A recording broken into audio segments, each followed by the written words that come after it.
All right, so again, how were dollar diplomacy, which we're going to learn today, and moral diplomacy, which we're also going to learn today, how are these foreign policies different than big stick diplomacy?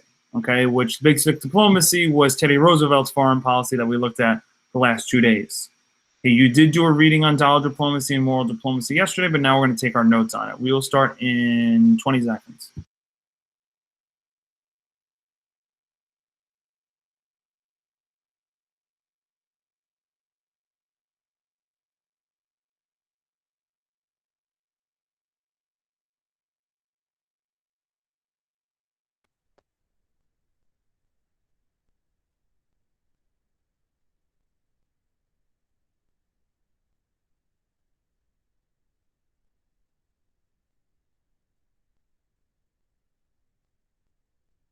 Olivia, I'm working with 8BE and 8CE this period. I do have you this period, though. You are going to go to your Google Classroom.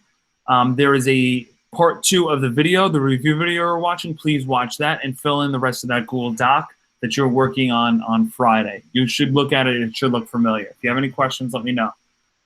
All right, everyone else, we are going on to William Howard Taft. Do not copy this down. I repeat, do not copy this down. All right, we are going to look at William Howard Taft. He is the president that takes over after Teddy Roosevelt. His foreign policy is called dollar diplomacy. Remember, each president has a little bit of a different foreign policy, and this is another example of that. He's also, this is just random, I just mentioned this, he's also our biggest president. He was the largest president. He was very tall and very large. So if you ever saw him, he was a rather large figure. And I have this as an easy way to remember because back in history, generally, the more money you had, the more food you ate. Okay, usually the wealthier you were, the bigger you were. Right, this is a pretty big stereotype of the time. And since William Howard Taft was a very big president, his foreign policy has to do with money and dollars. All right, so we're going to look at what that really means. So please copy down what's in blue here. All right, and I'll give you 30 seconds to start. And we'll go over what his foreign policy was. It's going to be different from Teddy Roosevelt. All right, so copy this down.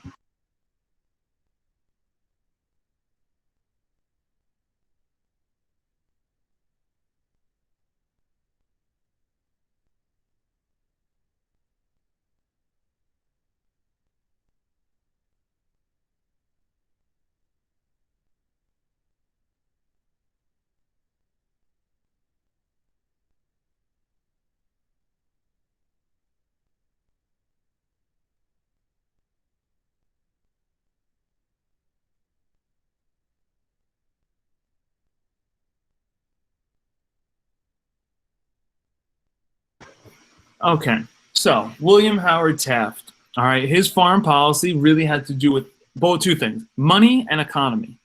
Right? And economy is economic, and economy is another way for how a country makes money. So let's take a look. His foreign policy was where America uses its economic, because we have a lot of money, and our military strength, because we have very good military, to take over the economy of foreign nations. Okay, now I want to go back and just mention something. Every single foreign policy we do, okay, throughout this unit, whatever these three are, okay, we are going to focus in on, okay, this area. If you remember, Latin America. All the foreign policies have to do with Latin America. Areas close to the United States, in this area over here. Okay, so we are going to look at ways that we can help take over the economy and help out the country's economy in Latin America. Okay, and of foreign nations. And what he's going to call this is he's going to be substituting dollars for bullets. Okay, substituting dollars for bullets. Okay, and the way this works is he wants to help take over a country's economy. He wants to take over a country's economy so we can have more allies in case we have a war. We could use those countries to help defend us. All right, so we're substituting dollar and money for bullets for help out. Okay, Overall, this foreign policy built very strong economic ties with Latin America, with those countries in green that I just showed you. All right, we would do very nice things to help them, and in exchange, they would hopefully help us if there was a war that breaks out, and we would become friends with them from a military perspective as well. All right, so how do you build up a country's economy? Well, there's a couple of things you can do, right? You can send them money, that helps, okay? Or you could build things to help their economy be better. All right, so the example I love to give with this, ladies and gentlemen, is let's say Munib. Let's say Munib has a problem with money. He's struggling. He doesn't have a lot of money. And he asked Mr. Panio, look, I'm really struggling. Is it possible you can help me out? Now, if I give Munib, let's say, $100 or $1,000, whatever money you want to choose, eventually that's going to run out because eventually he's going to use that money. Then where does he stay? Where does he stand? He's still going to have not much money. So it's only a temporary fix. So giving money to a country is only something that's going to help them out temporarily. When you give someone money, it's going to only help them out temporarily. If someone needs your help and needs money, it's not good to give them money usually. It's better to give them a job. Because the job, if they do the job over time, will make them more and more money. So this is the same concept that William Taft wants to use. William Taft wants to build up the economies of Latin American countries. How do they do this? Well, he wants to go there and build factories because these factories are going to provide jobs. They're going to provide materials that people are going to use in these Latin American countries. He wants to build other things like railroads because we know railroads can get people from place to place. Also is going to help with trade. He wants to build harbors. So America would literally go in and pretty much build up these Latin American economies by creating certain things like the factories, the railroads, the harbors. Harbors are like are basically places where boats and ships to come in, so these Latin American countries can trade with other countries.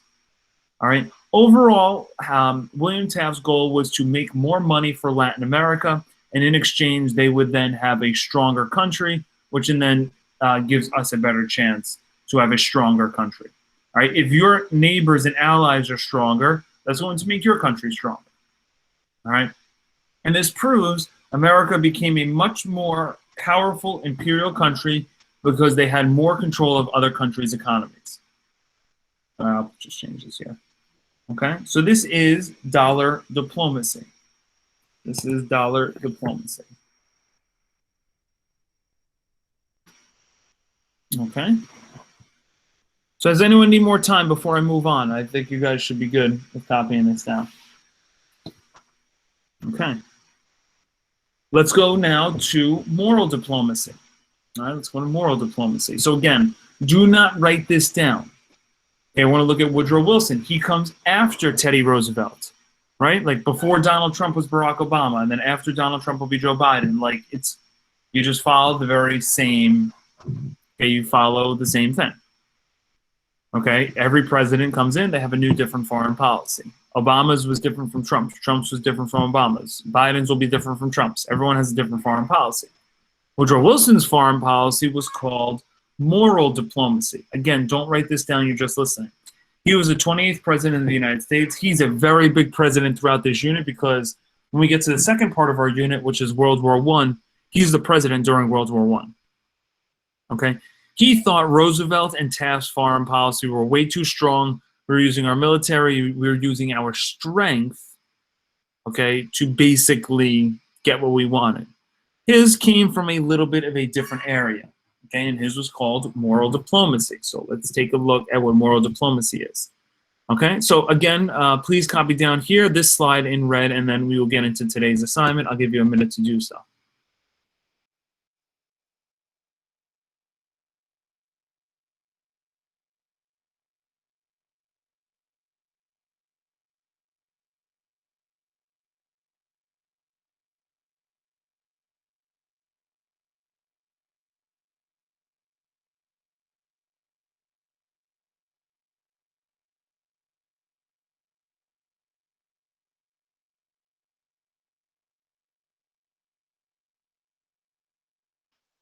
Okay, so what does it mean if you have good morals? When you have good morals, that means you're always someone that does the right thing. So if I say you're a moral person, That means you're someone who is constantly doing the right thing and knows right from wrong. So his diplomacy came from more of a peaceful strategy. Now, he wasn't afraid to use the military. He wanted to only use the military if American interests were in trouble. So a great example you saw from the reading yesterday was Pancho Villa. He was someone from Mexico who was called between the relationship between the United States and Mexico. He actually killed a lot of people in the state of New Mexico. So the United States government and military would hunt him down. All right, that's a good example of us using the military. But overall, he did not want to use the military for anything, okay, in terms of when it came to diplomacy. He wanted to work things out peacefully. So, of course, America is not a perfect country, but we do have a lot of good things going for us. One of the best things going for us is our political government. Okay, our government's always been very stable. Okay, even throughout this year and through the tough times of COVID and the election, our government is still very stable comparatively to the rest of the world. And he wanted to spread what our government was. He wanted to spread democracy. He wanted to spread what the American government was about. He wanted to spread peace and friendship with Latin America, right? There's two types of teachers, or three types of teachers, but let's just take a look at some of them right now. You have the teachers that are generally very tough and strong and mean, but in some ways they're still very good teachers, okay? So you have all had that teacher that's very tough and very strong. And that teacher would most likely be like a Teddy Roosevelt. The teachers that are tough, strong, you learn a lot from them because they're very strict in class and you're very disciplined. That would be like a Teddy Roosevelt, okay? And then you have a teacher that is like, how do I put it? You have a teacher like that is maybe not the toughest and the strongest, but is very, very smart and knows their content very well, and you learn a lot from them based on all of their content. That is more like a William Taft, okay, using his brain and the economy to help people out, okay? And then, of course, you have Woodrow Wilson, okay? He's the teacher that's just very nice, very cool, just wants to, treat you very well, have good morals sort of thing, and maybe not the toughest teacher. Each foreign policy has its pros. Each foreign policy has its cons. The teacher that's very, very tough, like Teddy Roosevelt, right? The teacher that's very, very tough on you, you may just don't like very much. You may learn a lot from them, but you just don't like them very much. So that has its cons. The person that's very, very smart, like William Taft, that could be a little bit of a problem because this particular, teacher, you learn a lot from them, but maybe they're too smart sometimes, and maybe they teach things that are too difficult for you to understand. All right, and then you have obviously the good teacher that you get along with very well. That might be more like a Woodrow Wilson, because Wilson's trying to promote that friendship in Latin America. The problem is sometimes though, if teacher's too nice, you can take advantage of them. So each president has each foreign policy, and each president does things a little bit differently. Okay, so it is very helpful. It is very helpful if you have your notes on the big stick foreign policy, the moral diplomacy, and dollar diplomacy for this assignment coming up. So everyone please go to their Google Classroom. All right, this is, I think, a straightforward assignment if we do one or two together. Click on the assignment. It looks a little long. It looks a little more intimidating than it actually is. All right, so you have 3 parts of it. Okay, so if you're looking at it with me here, you have 10 questions total in a box. Okay, you'll see what to do. It's not hard. You're just going to be putting an X somewhere. Then you have some political cartoon questions, and then one final question here. Okay, so the directions for this. Mark an X to which president and their foreign policy the information is connected to. Think of big stick diplomacy, dollar diplomacy, and moral diplomacy. So first you need to remember which president does which.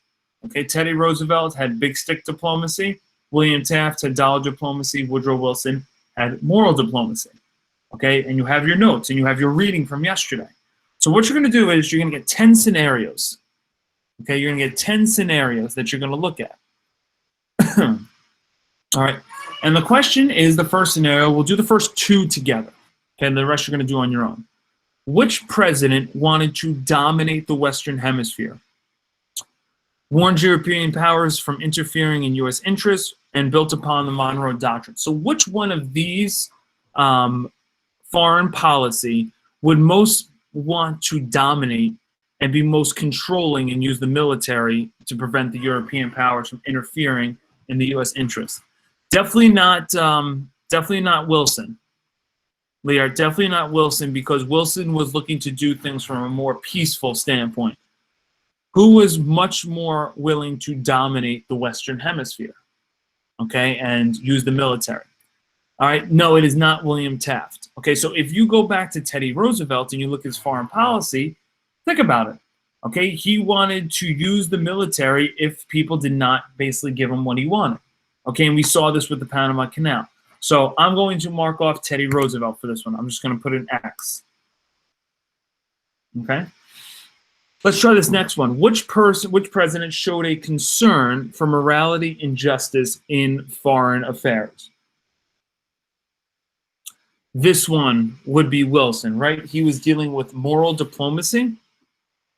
So he wanted to create more morality and have more freedom and justice throughout the world and in foreign countries. So this would be Wilson.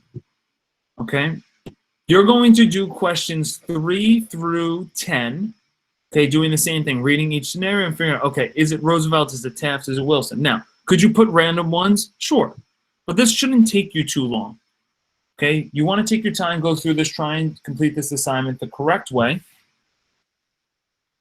All right, and go through each particular assignment scenario and figure it out here. Yeah, all your classworks are graded. I know it's weird because they're not on Jupyter yet, but I basically grade all of them at the end of the unit. So you're actually going to have them all graded by the end of this week. But yeah, stay on top of your work. Make sure it's graded and accurate.